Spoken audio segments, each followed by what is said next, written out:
2023 was a long year for movies. The cinema has been in a huge slump, but we should all be thankful that somehow in the clogged column filled with the screams of the extreme left excreting the message that's killed movies, which is shit, somehow we got in movies like Sisu, Oppenheimer, Killers of the Flower Moon, and now a long-awaited period piece, Napoleon, a movie about the life of the French military commander and conqueror Napoleon Bonaparte, directed by Ridley Scott. And man, this director's had a roller coaster of a career. Ridley's given us some bangers, and then he's made some, yeah, that. But for a guy who's been in the game forever, I'm so excited that we're still getting true creators still making movies, even if you can hear their joints creak. But to see them with all their experience and modern tools and how they utilize it to make movies, we're getting some of the best visually stunning movies ever. However, it's usually never how the movie looks, doesn't matter what year, what new technology, it's always and always will be about the writing, directing, and acting. That will be the main factor that determines if the movie is good.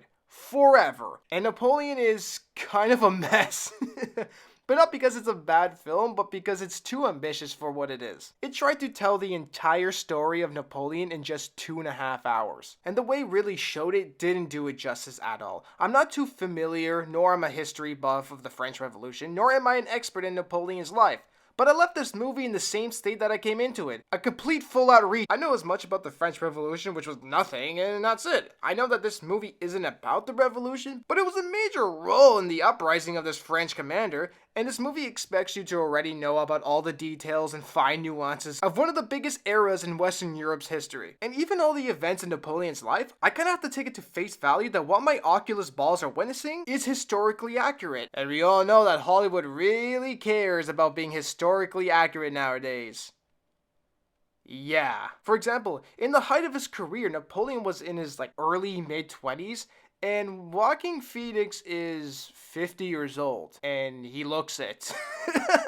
Some people say that Napoleon's story is best served as being told in a series instead of a movie, and I agree to some extent. Napoleon Bonaparte has been part of some of the major conflicts around the world, and to really do it justice is to flesh it out in a series with more time. However, you could still tell a cohesive, complete, satisfying story that gets the point across in a 3.5 hour movie because the Lord of the Rings trilogy exists. The pacing in this movie is all over the place. I found it hard to keep up because there were so many time jumps to different years, to different places, and you really have to pay attention because many times I was too busy in awe admiring the cinematography and set designs that I missed the setting card telling me the setting of the scene. And it comes and goes so quick. And then there'll be tonal shifts that threw me off, and it didn't help that Joaquin Phoenix's performance was all over the place. Honestly, he was not the right choice to play Napoleon, even though he grew on me later because Joaquin is a master actor, but I couldn't get a grasp on who this character was as a person. One scene he's shitting his pants and confused in battle, the next scene he's a stoic and apathetic, another scene he's throwing a tantrum like a child,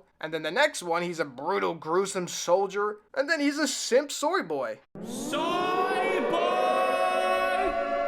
He just seemed confused on what to do with his character. I don't know if it was just him, or if the direction was bad, or could it be he wasn't the right fit? Casting directors. Remember when they used to be a thing? It also didn't help that a movie about a French commander in 1800 France, there was only one French accent from a side supporting character, and it was mid too. Everyone spoke in a British accent, and I was getting confused on who were they communicating with because I was questioning if there was a lot of British in the French army.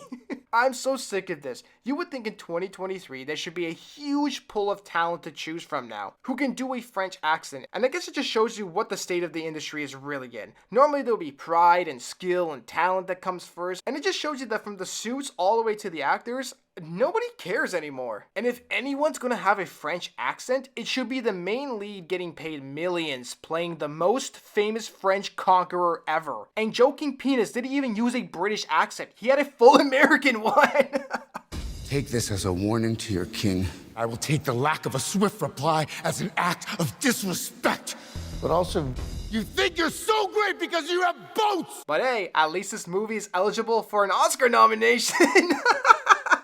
The part that really dragged this movie down is they spend so much time on Napoleon's relationship with Josephine. This movie is essentially a love story, and they really try to make it the backbone of Napoleon's decision making, but it didn't help that Josephine wasn't really all likable from the beginning, and the first act of the movie, I didn't really buy the relationship at all. Later on, the chemistry got better, and it grew on me, but the relationship and the rest of Napoleon's work didn't seem to match up. I didn't find that his relationship directly affected where he went, or why he came back to France, or what his true ambitions were. All of that was glossed over. And then when I started to buy into the relationship, somewhere in the beginning of the third act, Josephine was pushed to the side and became irrelevant. What should have been the best part of this movie would have been seeing Napoleon come up with strategies before going to battle. And from what I can recall, he did it once near the end and it was like a minute long. If you're going to make a movie one of the most successful military strategists and conquerors ever, it would be nice seeing him come up with the strategies to destroy the enemy, not just throw us into the battle and be like, alright, I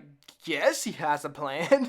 But the bread and butter of this movie were the battles. Extremely visually stunning. I couldn't tell what was practical or CGI. It looked so good. It was brutal, heavy, and it reminds you that war isn't good. And I did feel like I got a good sense that the French army in scale was huge, structured, and ruthless. The sets were amazing, the costumes were top notch, and this is what Hollywood at its best should be producing. But somehow a billion-dollar production like Rings of Power looked like explosive diarrhea. And apparently there's a 4.5-hour director's cut of this movie, and if that's the case, can I watch it, please? Maybe the pacing would have had a much better flow to it, things would have been fleshed out more, making it an overall better movie. I didn't hate this movie, but I also wasn't overly satisfied. I had many questions in the end, but I would recommend seeing this in theaters purely based on how visually stunning it is. Because your 70-inch curved BBC TV won't do it justice in my opinion. I like Ridley Scott as a director, and I want to see what he's going to do next. And,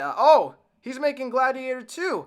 I don't know how, considering how the movie ended, but let's see who's starring in it. Oh, wow! Looks like it's eligible for an Oscar nomination!